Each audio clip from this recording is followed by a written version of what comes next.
Hello everyone, it's Lawrence here from Unicorn Reviews. What we're going to do today is have a look at LG's WebOS. LG has bought WebOS from HP, who got it as a freebie back in 2010 when they bought Palm. And now LG decided to take a mobile operating system and put it on one of the least mobile devices, namely big ass televisions. So what we're going to do is see if it's any good. It's not a review because in my opinion WebOS won't be finished by the end of the year really. There's still a lot of work that needs to be done, so what we're doing is just showing the concept and how making stuff easier, simpler can improve everything really. Now LG decided to come up with this system with two zones really. So in the top zone you can see where you're at and what time it is, the date, and then in the bottom you have the app bar. That's the idea, so you don't lose what you're already doing in order to start a new app or do something else.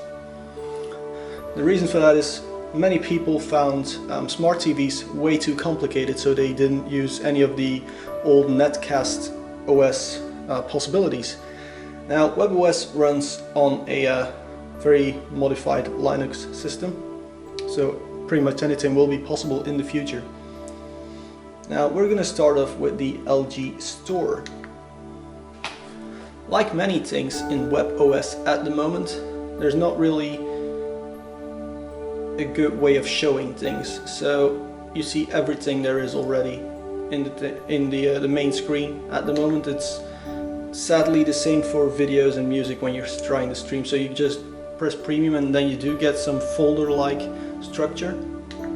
But sadly it's not very well developed. For example, apps and games, which are two rather different things, are sadly one thing here.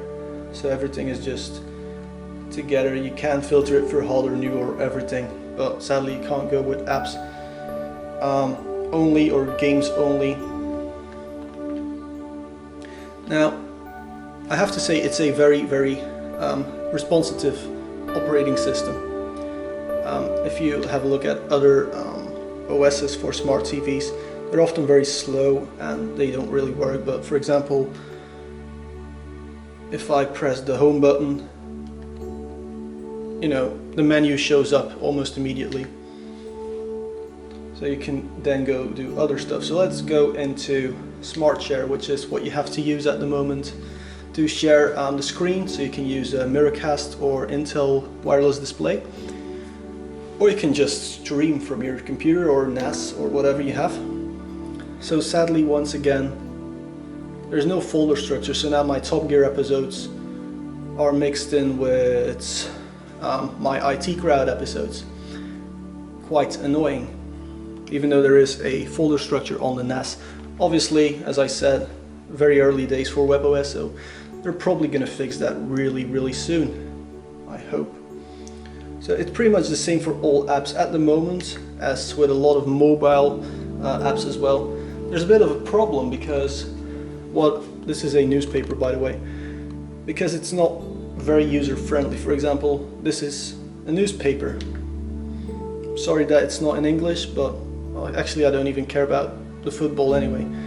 But it's not the most user friendly interface app wise, despite the operating system itself being incredibly useful. Another thing we have is the YouTube app. I'm going to start with the YouTube app. So if you just put this cursor in, you can change the size of that and everything. If you put the cursor somewhere on the sides, it will just go and scroll through everything, so you don't actually have to press the button. For this we use the LG Magic Remote, which has a motion sensor and very few buttons. This is another example though of bad user interfaces. It's the YouTube app, and quite honestly what it does, because this is the YouTube app, you saw that, so let's go to the YouTube website. The internet browser can take a bit of time to start though. Now we are using a dual core variant of the LG TVs. So if I go to youtube.com which is a place where everyone should subscribe to me. Just saying. It does take a while, but then you get the exact same user interface if you put it on full screen. So yeah, a lot of work has still to be done in the apps department right here. At the moment I can't find any SDK, so I can't start making my own apps already, which is something I'm looking forward to, you know, making your own fun apps. So let's go into the settings, which is where this TV should really stick out from the competition, because as I said, LG wants to make everything as simple as they possibly can. So in quick settings, you just have what sort of picture modes you want, sound modes, and you can then just change everything.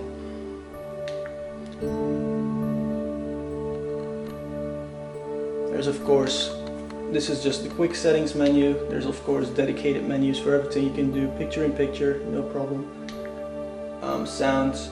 Now, one of the things I found pretty weird is that by default, if I go to accessibility and then, nope, not accessibility, general, and then about this TV, it didn't say allow for automatic updates. So what that means is, if you put your television somewhere and it's not enabled and the updating is quite deep in the menus, no one's ever going to update their television, which is then going to lead to you know, old operating systems which don't have the LG store enabled. That's the first thing. But you know, you just miss out on an awful lot of usabilities. Now, something negative I have to say, because everything negative I said so far is stuff they can easily fix.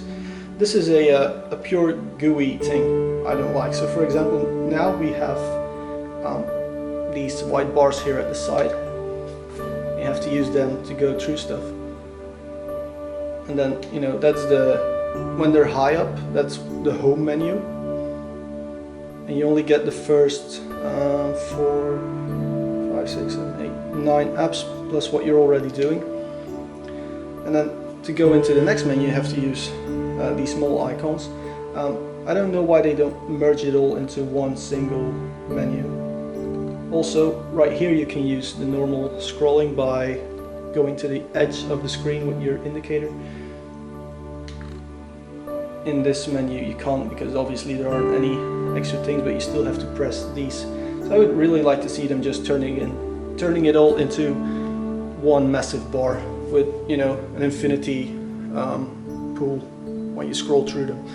That would be incredibly helpful. Now, some of the cool things you can do is in the store you can just say let's watch stuff. So if I just choose a video, now these are free, I'm guessing there will be pay to watch videos later on,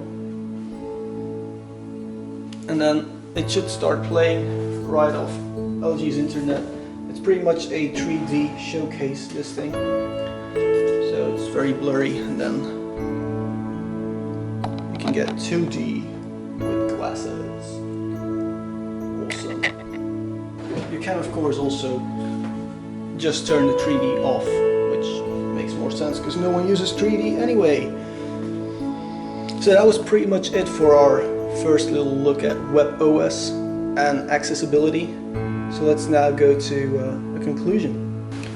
Alright then, a conclusion on LG's WebOS. Is it any good? I have to say it's by far the best smart TV operating system I've ever seen, ever used. It's just so, it's really easy to use, the operating system itself. You know, the apps, they still need a lot of work because the App Store was only made available like a week or two ago here in Belgium, but the operating system itself is brilliant. It has all functionality, but it combines it all into a very, very simple user interface. The only issue I find with it is the fact that there are like two sizes of app bars. Like, why not just make one massive bar? It just makes everything a lot easier. But other than that, I have not a single negative to say about it. So yeah, if you like the video, press the like button. If you dislike the video, don't press the dislike button. Whatever you think of this video, click the subscribe button and leave a comment on what you think of LG's WebOS. Is it worth the time and effort they're putting in, or should you just wait to buy a Google TV?